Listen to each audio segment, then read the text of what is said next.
In every game you play, you want to be the best at it, and chess is no different. So here are my 5 top recommendations for you to help take your chess to the next level. Coming in at number 5, I recommend for you to use an opening that's number 1, easy to learn, but also can be played against almost any response you'll see from your opponent. One opening that is just like this is the London system, and I recommend for you to use this. If you need information about what the London system is and how to use it, then press the icon that's going to pop up in your screen right now. My next tip for you is to play longer games. A lot of times you see streams of great masters in chess play 3-minute blitz games, and you want to try it yourself. I don't blame you. That being said, playing these 3-minute games can actually hurt your game more than it can help you. This is because when you play 3-minute games, you make really big mistakes, and it doesn't give you the opportunity to think. For this reason, I recommend playing at least 10-minute games. And if you have time, 30-minute games are even better.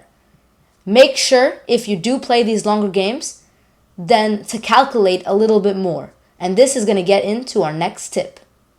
For tip number 3, I recommend calculating. In chess, calculating is when you think ahead a couple of moves, and so you can be prepared for what is to come.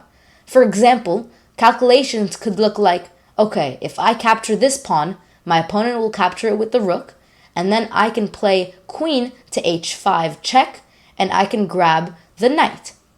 This calculation is going to work in your favor because it allows you to sit down and think a little bit about what you can play and what your next moves will be. For tip number 2, I recommend that you take one opening and learn everything about it. Stick to that opening when you play games. This is because having 5 openings is good, but in reality, you only use one opening each game.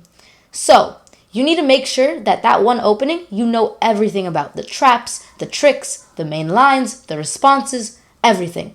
For example, if you're thinking of playing, let's say, the Sicilian dragon variation, I would definitely make sure that you know every trap that your opponent might play on you and every trap that you can play. So in this example, you need to know the dragon trap because this trap can get you in a very sticky situation, and sometimes it even loses the game for you. So you need to understand that your opponent can play this trap and you need to know how to defend against it. If you don't know what the dragon trap is, press right here and you can find out. Okay, so now the tip that you've all been waiting for. Tip number 1, analyze your games. Imagine playing a 10-minute game and losing really badly, and then just pressing straight away, play again, and then losing again really badly. Well, this is not the way to go about a game that you lose. Every game that you win and lose and even draw, you need to make sure that you go ahead and plug it into a software that can analyze it for you.